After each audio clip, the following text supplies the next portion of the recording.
We are Econet. Andrius Kulikauskas, that's me, and hosted with Montijn van Loo, Steph Macurdy, Ben Spock de Vries, and our new participant, Andrej Bugaev. And today, Montijn will lead us in talking about like what question does each of us think is most important or interesting or central for our group, our culture, our community, our civilization. Montijn. Yes, thank you.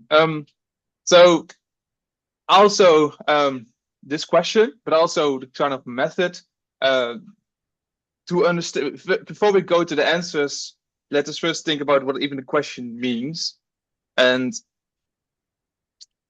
so the question is, what is indeed the most important question to even start addressing if we're going to be together as a group of independent thinkers, all with our own little questions we like to tackle ourselves.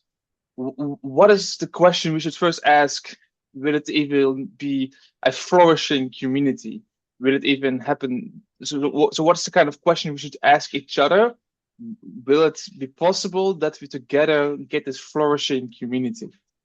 I hope everybody has a kind of idea what a flourishing community means. Meaning we're supportive, we're honest with each other, we do not try to rip each other's ideas. But what question should we ask one another? To even, yeah. So what kind of question should we be even asking to even make sure we're on the same page? Because it's hard to even define this flourishing community because we may still differ in standards of maybe you want to go in that way or in that way. So just defining how a flourishing community should be on paper, I don't think that's the way to go because we can just rattle about the subtlety. So in my opinion, the question should be like, what kind of state of heart, state of being are we? Will it be possible? What kind of wisdom should we embody to even make it possible? So that's the kind of question I'm asking. So what wasn't this crucial question? If you know the answer, and it's even possible to give an answer on, so that we are able to have this flourishing community.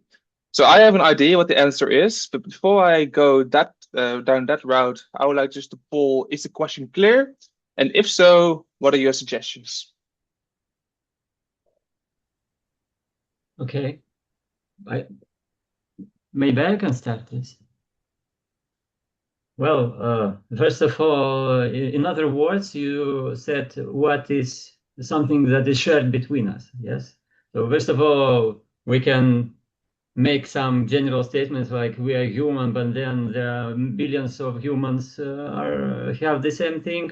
Then we can narrow this by adding education, by adding some other features, yes, and then we will go to this Econet, which in essence, as a community, well, it is highly unformalized, yes, it is not restricted too much. It means that there is both a degree of freedom, which is quite big, and still we seek for some wisdom. Yes. So if we seek for that wisdom, so we should be somebody who is seeking. Yes, and depending on the level, so we should find that level under which we start to split.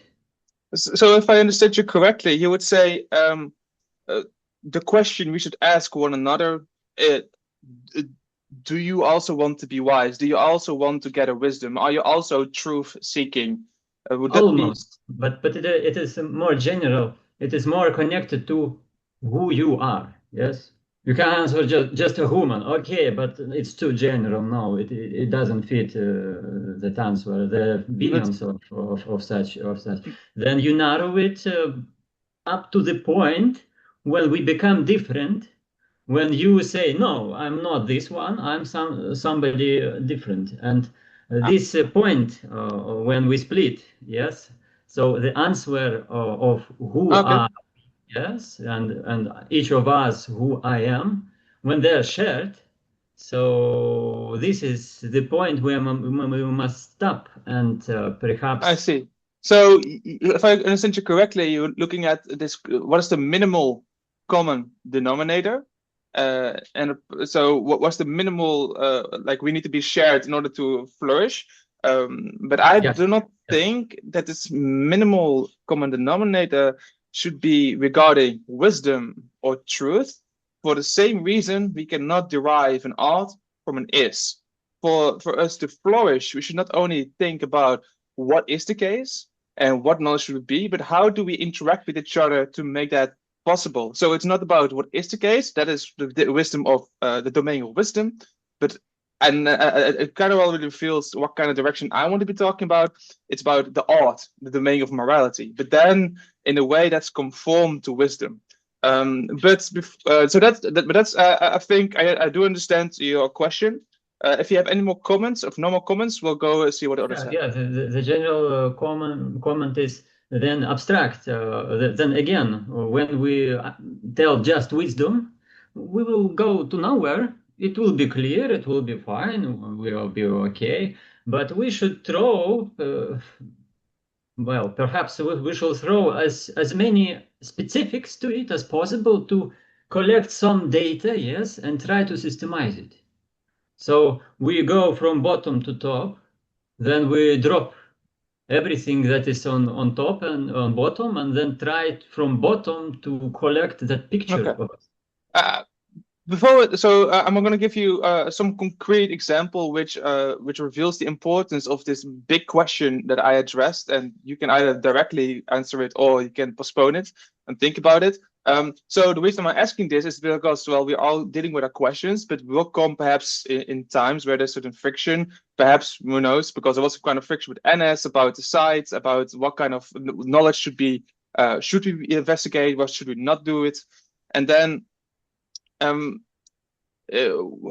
just interested in how does that individuating process you call about who am I, how to identify of something like that, that's going to help us navigate those complex issues.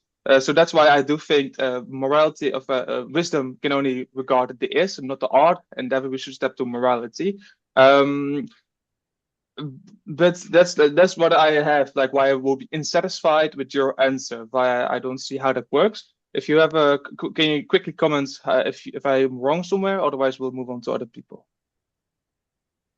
Basically, yes, because then we will go to the actually solving that part, how we should achieve that. And perhaps then we should not develop, but think about some methodology of actually producing some data so we can systemize it and come to the answer. Yes, I feel this. I share the same concern because I don't see how data, which describes what it is, we can describe an art how it's supposed to be.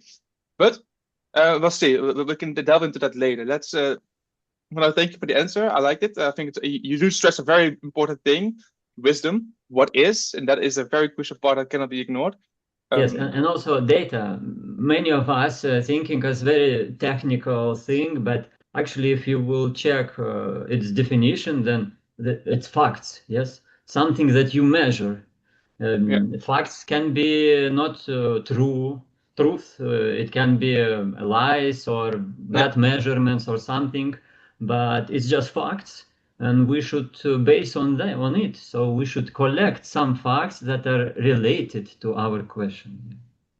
Yes, generally I do agree with we need a very rigid inquiry of situation. We will base any policy on that. Thank you. Someone else to the question. What was like the question we should ask ourselves? I think already the tension becomes kind of was already exposed here between the is and the art, but we'll see. What do you guys think? My question that seems to come up is, why should I trust you, or why should I trust us? And what do you mean with trust? I think we could go through the fact collection, observation, walk through somebody's personal experience of why they've come to the conclusions they have, or I could skip to where you are or where we are right now if I can consider you or us trustworthy of the process. Mhm. So Andrej sounds like he's suggesting something about a scientific method, and I can trust in part of that process at least without knowing anything about Andrej. So I attribute some trust to the way of thinking, and that moves me without needing however much history he has or background or whatever, that I move to as close to the edge of what do we care about, because I'm trying to establish a level of trust. If I understand you correctly, the effect of that question essentially allows one to, because that question right now seems mostly interesting, given that we are cognitively bounded. We have limited attention, so and we wish not to delve into the details because, well, we only want to delve attention in what we care about.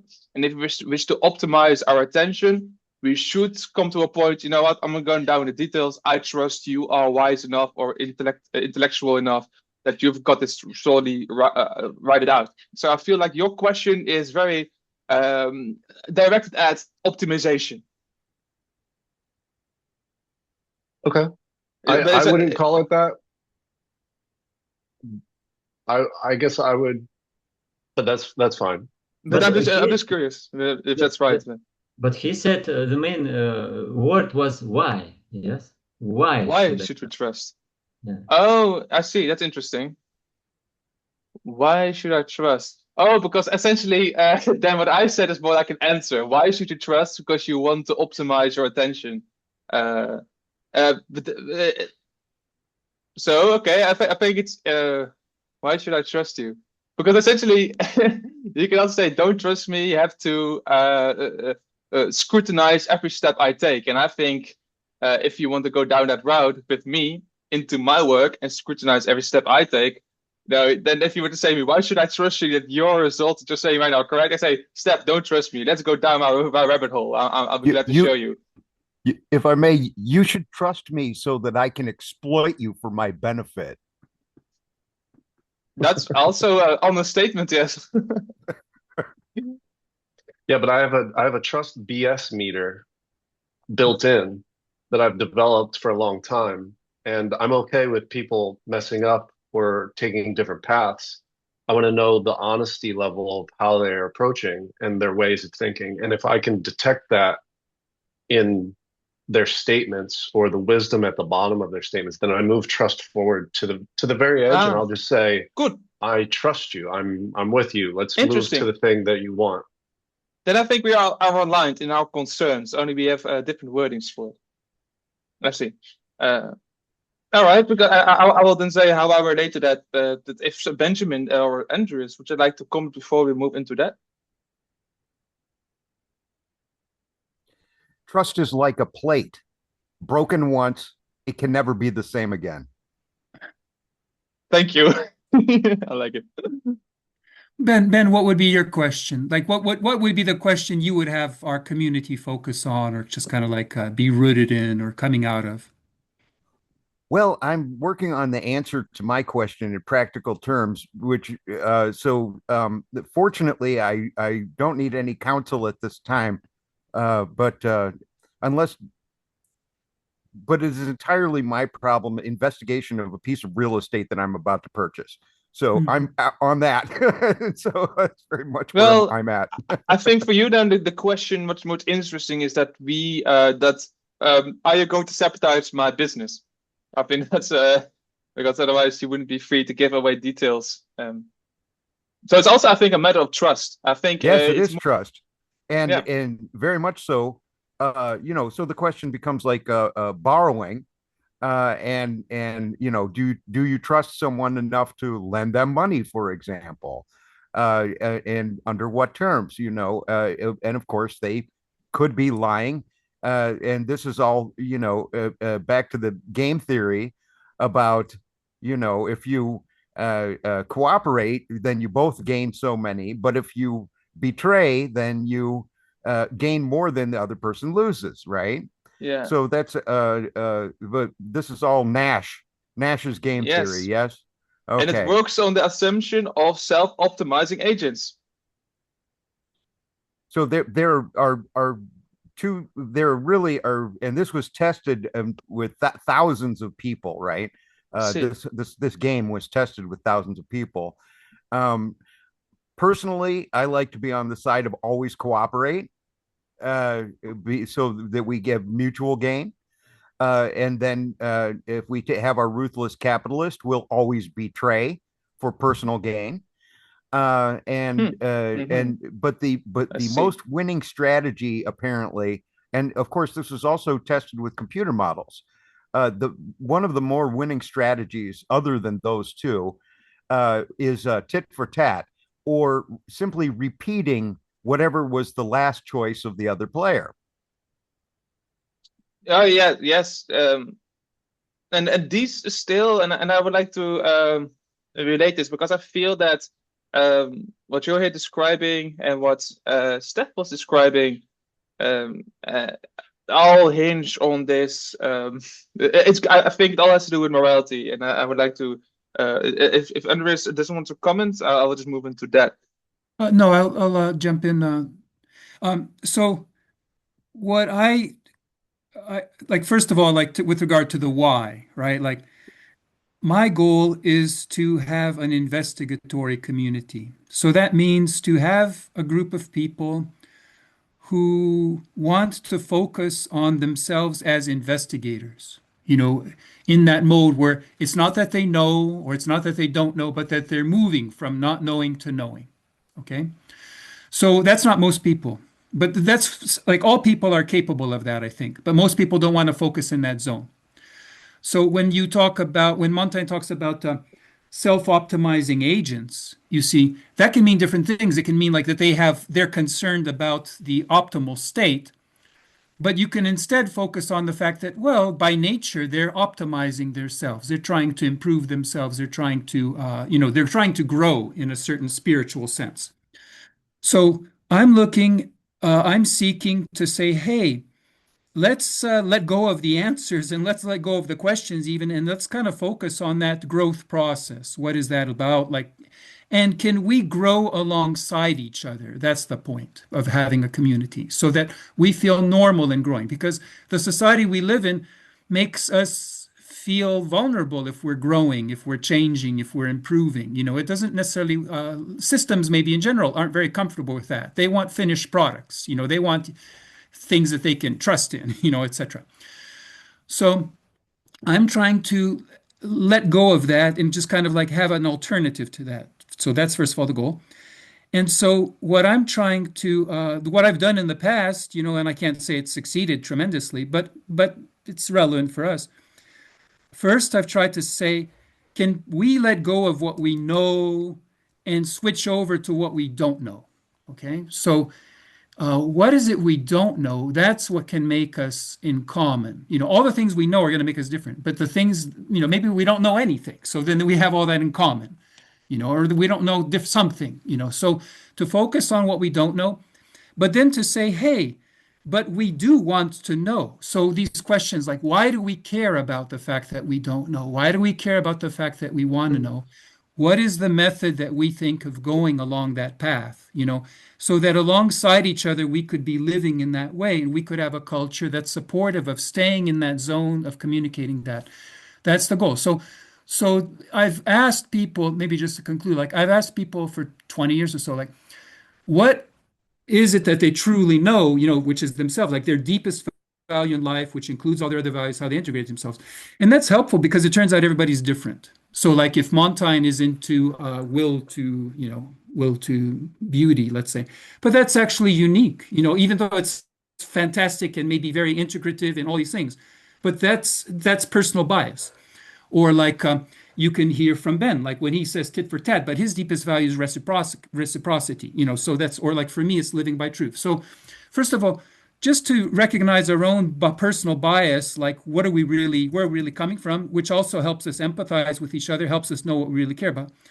But then to say, okay, what's your question? Which turns out to be related. Like, so the questions we have are very much coming from that, related to that. Our relationships with truth are likewise. So that's kind of saying where I'm coming from. And so how to improve those questions, I don't know, but those are the questions I've started with. And I do think I stand beside your vision. One little comment is you spoke of a high diversity in the kind of answers we have, but a lower diversity in the kind of questions we ask oneself. So no, it's not. It's not the lower diversity in questions. It's not knowing. You see, when you don't know anything, right? Like that's the same for everybody. Like, I feel that it's about the ignorance. It's not about the questions. Now the questions. So it's like not even knowing what questions to ask. I think that is a very beautiful vantage point. For example, like what question do I want? Which is what you're asking, kind of. Right? So the kind of that's a good question to the lady. So I mean, it's a good. Because I think that's the vantage point, because it does kind of couple again to what I spoke about with Steph previous time. We are coupled to the same environment, but we can develop radical different kind of models of the world, different kind of generative models, in virtue of us just asking radically different kind of questions. So we have different kind of beliefs. So we can really differ in the kind of questions we ask ourselves, even though we live in the same kind of world. So that's a very maybe just to build on what you're saying, like, so okay, it's important that we have questions and that we elaborate them, we can focus on them. But why do we care about these questions, or why do we care about investigating, or like that would be something helpful to know? Yes. Because it's probably not that many different things, but it would help us to understand how to approach these questions and how to delve inside them. So, like you mentioned, Ennis, I think that was the essential issue that came up. And I'm sorry he unsubscribed from our group. And I hope maybe if somebody can connect with him someday, we'll see him back, because he's a beautiful person. But the fact I brought up was like, why are you asking this question? Right? Like, why do you care about this question? And I think that's that should be part of what we care about. Oh, it's true. I think, you know what? That's nice. It's good that you say that. Why should we care? Because that's about motivation, and the question of motivation is about what we want to do. And I think we cannot derive that from just wisdom in and of itself. But so let's try to go full circle here. So the idea was, okay, what's the important question to ask one another if you wish to engage together in this collective community? And I think that the points that Steph and Benjamin more explicitly pointed was about how do I trust one another, but trust to do what, to be what. And I think there are different kind of levels on what we hope the kind of character the other people has. But the very thing is, at least we trust not to be directly self-interested. Like Benjamin says, those game theories only work when you're self-maximizing your own profit at the cost of someone else. We want to trust that people are not that self-serving. Hey, just to jump in, like what I wrote down, Steph didn't really ask, how should I trust you? He said, why? And you see, what that opens up is that in certain situations, you can trust a total stranger. Like if a house is burning down and you're helping to, like, the why is pretty straightforward. It doesn't matter if they're out of prison or whatever. Like we're putting out a house, right? Now, if someone like the Pope or whoever is telling me like this is the way you should live your life, you see, it's like, well, then I'd like to hear more. Like, who are you? What is this about? And so it has a lot to do with the context, and so that caring, like, why should we care about your question? Well, because you want to teach the world, or because you want to solve some psychological tick, or because you think you have this wonderful insight, or like whatever, like that kind of puts things in perspective. If I understand oh yes, what does one say? The why. Okay, so evolutionary biologist, I'm incurable. The why is for the evolution of the species, and so to even assist the person who makes the breakthrough assures my place in collective immortality, right? So even if I'm a minor player, and but I have assisted the person who has made the breakthrough, then my place in quote unquote heaven is assured. Yes. So, I see. so if the goal is the collective evolution of the species, I see. then giving the person who is making the breakthrough lunch is a critical step in the evolution of the species. Why should we trust? Because it is required to contribute. Trust is required to contribute. So I have to trust that my contribution, now most contribution, almost all contribution is a total waste. That it just simply goes down the time hole, down the memory hole, and is gone. But what I am looking for is to, even if I cannot do it myself, to assist the person who is on the way towards making the breakthrough, assuming that from even a venture capitalist perspective, almost all of my investment will be wasted. But the part that is wasted is not what is material. The part that becomes the breakthrough, whether I do it or someone else does it, is what is materially important. Okay, thank you. I don't think I understand you, and I think perhaps we're, but I will try to relate it. But Steph, so if I understand you, why should I trust you? I feel like is this the answer? Because I assumed we want to have a thriving community together, and the notion of people trusting each other seems to be part of it, because only then can we move as a collective to a goal. And then the question becomes whether how do we what is this collective goal besides just this picture in our head? So when you say why should I trust you, perhaps I don't really understand the question, but if it is no need to. Well, I'm curious, like to ask Steph. I mean, I can imagine it's hurtful if your trust is abused. But could you say more about that? Like, what is actually the issue there? Why is trust relevant? So, I'll just use the question, why should I trust us instead of you? Because I think you just puts a little too much pressure on an individual. Why should I trust us? My frame is just that I don't know. I am a blank slate. So I'm going to open myself to genius, to beauty, to godliness. And the only way that I can find the genius in others is if I afford them some level of trust. And I'm looking for genius. Like I'm looking for whatever Ben just said, that I may not, somebody else here may know an answer to a question that's significant. And it may be me, maybe somebody else, and it may be what happens when the five of us are capable of harmonizing and going and answering a question that supersedes the individual capable of answering the question. So I want to give my trust into the group as a blank slate. And I still feel it's like it's like are you worth my time kind of I still feel that like in the so you're going to so that's why I mentioned like optimization. You have limited attention. Why should I care about spend my time here? Is it going to deliver anything? So is it a question about how should I interpret it in that way?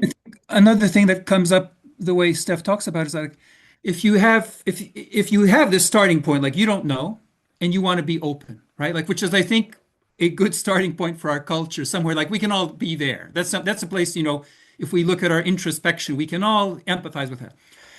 And then the question is like, well, engaging with other people can ruin that blank slate. Like they can try to, parasite in your mind and live there and just kind of close it up and keep you from seeing all these other things. So that's the vulnerability of being open, is that somebody can come in and shut you down, So I think that's when Exactly. another. Yes. So you don't wish to be corrupted by other wisdom, kind of like. No, I am vulnerable to being co-opted, and therefore I require trust, which means I need a good BS meter. I And see. so I see. I just establish what can I detect quickly that would let me stay open and keep me open. Interesting. So yeah. And Okay. you can kind of look at that in terms of the two minds, right? Like where the trust meter could be unconscious. You have this, finely attuned, but you also have these principles to say, look, like check this out, like follow the money, like where are things going? So it works on both levels and then trying to relate it. One thing in terms of the vision of our culture to bring up, like there was described this vision like, well, okay, we have this collective evolution, and even just to be, even just to stand next to Jesus or something, like is kind of like a big deal. But I think like for the culture I seek, it's a little bit more challenging than that. It's trying to say like Jesus can live in everybody, right? So it's not about standing at the same, it's not about serving tea to Jesus. It's about saying, well, okay, are you going to be Jesus, when the time comes? And so, which could be every day. So I think that's the challenge. And that's why this culture is very unpopular that I see, because it is very demanding. It's saying, no, you're not going to know the answer. You're not going to pay for the answer. You're going to have to come up with answers because you're a beautiful person, because you have this unique, deepest value in life, because you're capable of having questions and you're capable of investigating them. That's just traumatic for most people, I think. So, but that's the goal. Is that? I think we fully agree. It's just that I choose a more academic path. I do not say necessarily let Jesus be Jesus, but I would say follow the God-given sense, or more in more philosophical terms, follow the moral sense, or more scientific terms, value actions under passive partiality, outcomes under partial partiality, impartiality. I mean, passive impartiality. My bad. But I think that is exactly the thing that then one needs to ask, and that's exactly the kind of question. So Andries would say, "Are you guys willing to let to be Jesus if those complex times come to be in those moments in life?" Because I think that's crucial that we have that kind of attitude. And I would say, in my words, are you willing to be moral? Do you have a moral need? For I believe if you have a moral need, that's essentially the will to beauty. Are you willing to act? And I think that's exactly what Benjamin. I think we're equivalent with Benjamin as well, because if you act for the flourishing of the whole species, you are considered about the beauty of us. That we are just one pawn bringing forth that beauty. And I think we all perhaps speak of the same thing. Well, Andreas perhaps in terms of Jesus, Benjamin perhaps in terms of evolution. I think because the flourishing of the species, I think that's beautiful in of itself. And I think Steph also speaks in those terms. And I think that Andrew also. So I think that's the crucial questions. That I would say, do you have a moral need? Andrew would say, would you have Jesus? Benjamin would say, would you act in accordance with all species? But all those questions, which you now ask each other, they're, I think, equivalent on the same level. So that's what I would. Do you guys feel there's tension here, or do you feel that that's the crucial question, which we're all already asking yourself? And was it talking too quick? Just feedback. I don't know. Oh, you're clear, I think. Okay. Oh, you're fine. So living in Media Gulch in San Francisco, extremely high pressure, high fast-paced environment. Everyone's developing all this software and technology and media and all of this. So if you go to the local pub, which I believe was named The Ship, and the first question out of everyone in this community is, what do you do? Of course, that is not the question that they're asking. The question they're really asking is, how do you get money? Yeah. Okay. So, but my answer is, and I maintain to this time, I try to be what the moment requires. And they would be terribly confused. they would not be able to cognize what this means. Well, what do you mean? If there is a fire, then I must be a fireman. If there is a child, then I must be a carer. If there's a sick person, I must tend them. Whatever is happening in that moment, to step forward in that moment and do what is required. And Mark Roast, who you know, Andreas, was one of the few people who had a fair response to this. And he said, "Oh, you're a Jedi." I like it. It feels that you do not take your identity as rigid and are always willing to let it go if, in your words, the survival of the species of the whole demands it. Would that be correct? More than survival, the growth, the evolution of the species. The thriving.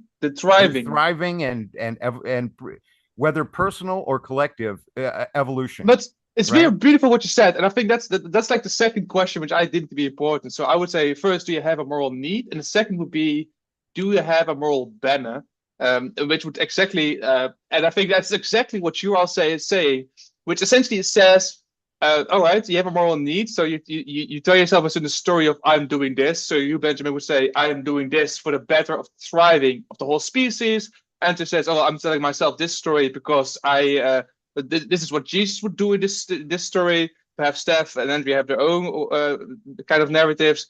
And I would say, well, I do this because I think that's it is kind of moral. I wish to will. But now we have a moral need. We have the first question. We also have a check. Very good, very nice. But the second question is, given that we as human beings have an existential need for direction, we want to have it because the will always serves. You want to have a direction in life. You can hold on to this direction too hard, so and you're afraid to let it go.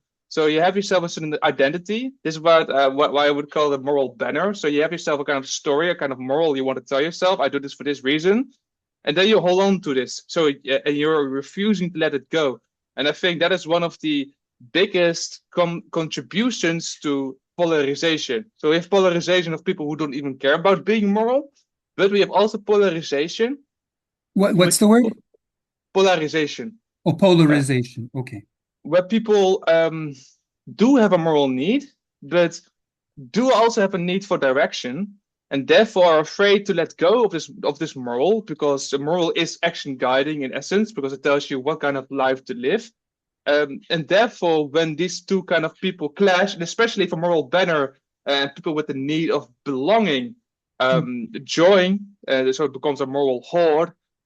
These hordes clash with each other, and that is polarization. That is friction in society. That comes at the cost of a thriving community. So the second question is, are you willing to let go? Are you willing to let go? And then the other question is, why can we even demand that you let go? But are you willing to let go, knowing that you will lose your direction in life?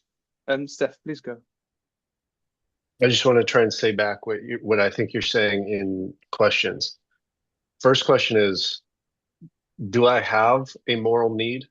The second question is, do I have a what's moral the second banner. Question? Moral banner. But are you willing to let go? Yeah. All right. And I don't actually understand the words of your first question in syntax. Like I hear, when I hear your first question, I hear Andrius's question, which is God necessary? And I'm not sure. Oh, I want to know if Andrius. I'll jump in with a translation, and this is why it's helpful, I think, to try to translate in different terms, because I thought Montain's terms are very vivid, but it took me a while to kind of, so this is my attempt to kind of say it like in terms of my language. But Montaigne, in studying Montaigne's work, like I've noticed this difference between the social need and the moral need. Okay, so like a social need, I would say, is like as a person in particular, I'm in a particular family, I've got a particular circle of people around me, etc. And I've got certain social needs of being belonging to that, right? And so what a moral need does, and so that would be like the answering mind is the social need, but the intuitive mind, like intuitively, I know I got a family. But the idea is that, all that machinery, I can lift it up and think in terms as a person in general to say, Well, anybody could be my family. Anybody could be my brother or sister. Anybody could be. So now I'm living so that's like living by Jesus, So now all of a sudden I'm not me anymore in a particular family. I'm in anybody's family. Yes. So that would Yes. be like, so when Yes. Montaigne says, do you have a moral need? He's basically saying like, do you have a moral life, right? Like, do you have a life where Oh, things are going on? bit more nuance. Maybe just so there's a person in general. Now, and so what that's doing is kind of saying, stop about all your answers, like this is how your relatives are doing, and go on to your questions, like about the world and about our society or whatever. And then the other thing he says, it's very good. See, a lot of the polarization comes when these moral banners or these systems of ideologies or these thinking of, these abstract general thinkings, they become attached to back to the Yes. first mind. So now it's all of a sudden some gang that has a religion, or a cult or a politics or whatever, a tribe, right? And it doesn't really, but it's not about general people anymore. When it was about general people, it would apply to anybody, and you wouldn't have polarization by definition because everybody is involved. But instead, what happens is that you throw out, people from different phobias or whatever, and you end up back in your own same gang. So this is like the third mind. The third mind kind of challenges that thinking in general, so it doesn't become a bully, and says, "Are you willing to let that go? If you're willing to let that go, you're back to not knowing anything. You're back to the state of Steph, like the blank state, and you're saying." Let's build up trust, or like let's figure out how all this machinery got involved here in the first place. You see, so you want to like going back, and so that's how I feel like confident in my philosophy, because I'm always just starting from scratch, building back up, and saying spend time building things up again. That's weird. Don't spend time in the beginning or in the end. Just spend time building things, and you're gonna have very solid things because you just keep rebuilding the same thing over and over. That's how I understand. And I do appreciate that at least there are three different roles, and I'm interested then, but we can talk about it at a different time. How there's minds related to it. But yes, there's a distinct way of evaluating outcomes where your personal ties to the people weigh into that, and there's one way essentially make that independent. So you do still consider the relationships, but not where you are within those relationships, not your own perspective. And that's exactly what I think Andrius calls the person in general. You just look at it, and that's essentially what a moral is, where you value a story for the sake of the story itself, not for you, not for your enemies, not for your friends, because it's all social first order kind of pools. That's very beautiful. I really enjoy now that we are that Andreas, I think we mean exactly the same thing, and I think it's really beautiful. And I want to just jump in with what I talk about with Andre, which is his question. So his question was like, who am I? And then specifically what it means, like, how is that related to like self-identity, to the meaning of life, to the right way to live? So all these things Ben talked about, like, being a fireman or not, or etc. Like, who am I? This is very much related. And so we're talking about like, how do you investigate something like that? But basically we're kind of doing that right now. Yes. Also, and I think oh yes, go on. A comment. So during our discussion, there were different like these drivers of why. One of them was the need, yes, the need of morality, something. Then the will, which is connected, but kind of also like a driver, which are going together. Then Benjamin said that some moment required him to be somebody. So it is required. So it is a driver, not it is connected to will or need, but in the first place, it is required. Yes, and if you are going with everything that you know, with your knowledge, then it is required, and you don't have a choice. But I think that there is something else, more than will or a choice, or just because of evolution. It's like a conflict. On conflict, what you see and what you know. And when you see something, or maybe if you understand something, but you don't know it, yes, but you understand something about it, but you don't know it, then a friction appears, and then it drives us to get the knowledge.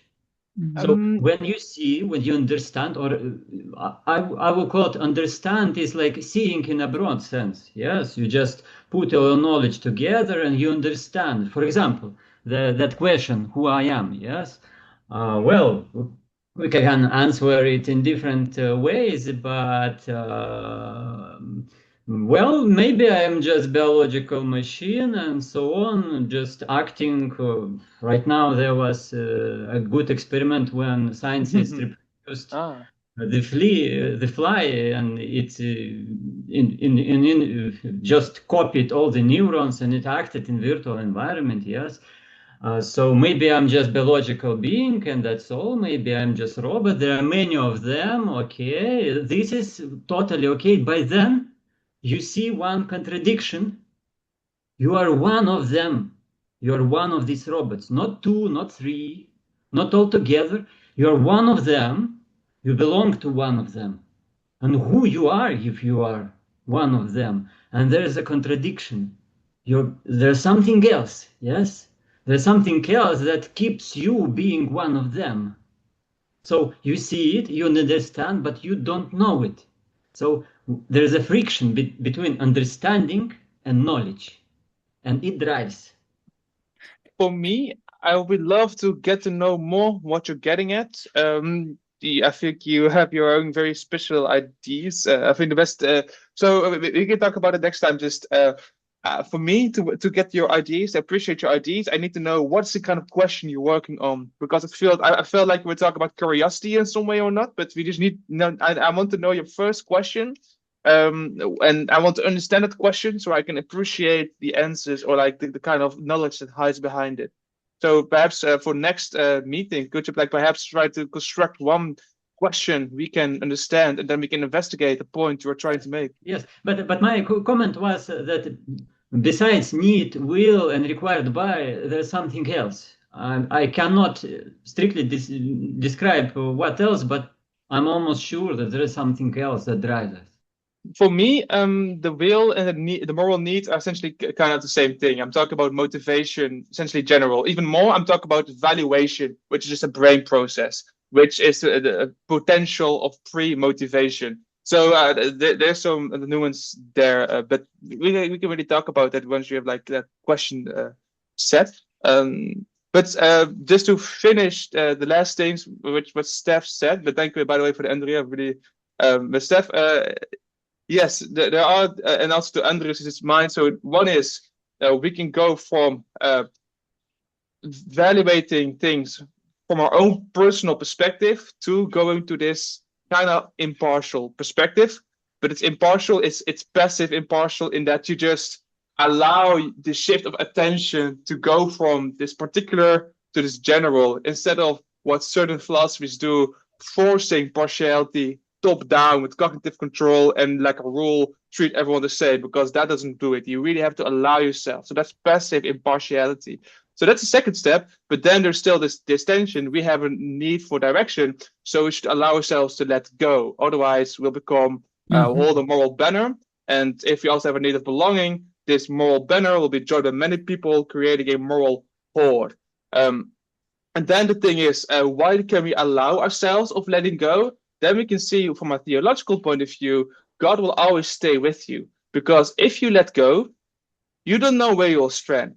You don't know what your first identity was action guiding, was guidance in life. You don't know where you'll strand, so you can start all over again. But if you then ask yourself the question, what remains? What is invariant? Wherever you strand, you can always ask yourself, in my words, what's now the most beautiful thing to do? But also in Andrius' words, I think God has stood with me and can show me always new light of direction. You can always ask yourself me that, so what's now the most beautiful story to tell myself, given this is now the new situation? And there will always become an answer from that. And yes, so that's, I think, the reason why we can demand ourselves of letting go, because, well, God stays with us. So we'll conclude, and I want to ask Steph to be thinking about a prayer for us at the very end, and then we'll all have a chance maybe to speak briefly. I just want to say, wonderful, Montijn, your leadership today, and then the idea that, you have a very vibrant language, and so to say, well, we all have our own languages, but that there's an underlying truth behind. That's the whole point of this culture, is to realize, like, hey, like there's a deeper thing than any particular terminology, but a vivid terminology can help different people. So And then to say, by doing this, we can try to talk about, what maybe Andrej talked the facts, right? But these facts are like when I talk about 4 levels of knowledge, whether, what, how, why. But one way to talk about it is say, there's the world, there's a person in particular, there's a person in general, there's God, which we kind of all mentioned. So when I have a counter question like, how does it seem to me? That's what the world looks like to me as a person in particular. How does it seem to me? But if somebody's looking over my shoulder, a person in general, it's like, well, what else should I be doing? Right? Like, so or like if I'm looking, what else should I be like? The person who's looking over my shoulder, the person in general is looking at a particular person's situation. Well, would it make any difference, to this person, etc. So see, so there's like, or like from God's point of view, what do I have control over? Well, I'm in person in general, but God is looking at me. What do I have control over if this house? Or like, am I able to question? God looks at me as a person in particular. Is this the way things should be? God looks Andreas, I feel like I'm getting to understand you. I really appreciate it. And the most special one is like, am I doing anything about this? It's like, as a person in particular, I can look up into a person in general and say, am I doing anything about this? Like, am I stopping the fire? Right? Like, so, and then the final counter question says, you don't need any of these things. You could just ask, like, what do I truly want? Which is kind of like a problem. So then the last question to you, and just see if we agree on the same point, which I was rambling about 1 minute ago. So why can you expect someone to let go of whatever identity you think, like guidance in life you have? Why can you expect someone to let go of whatever identity they are and telling I think it's themselves? implicit that there's something like God that lets us let go, somebody that loves us more than we love ourselves. So that's a fact that we can try to discover. Ben, Yes. Andrej, last words, and then Steph. To rewind, it is not what Jesus would do. It is not what God wants. From a purely atheist and materialist perspective, which is short of an act of God, I'm not going to change. That it is more in the Bushido or the Taoist or Mo-Tzu sense of what is the nature of man. Do you think about grabbing the child from falling in the well? No, you don't think about it. It is purity of action from original standpoint, which maybe you call God. I don't know. But from that standpoint, what action is taken in that moment without thought? Do you strike with the sword? Do you grab the child? What do you do in that moment? Right? That's it. Beautiful. Andrej?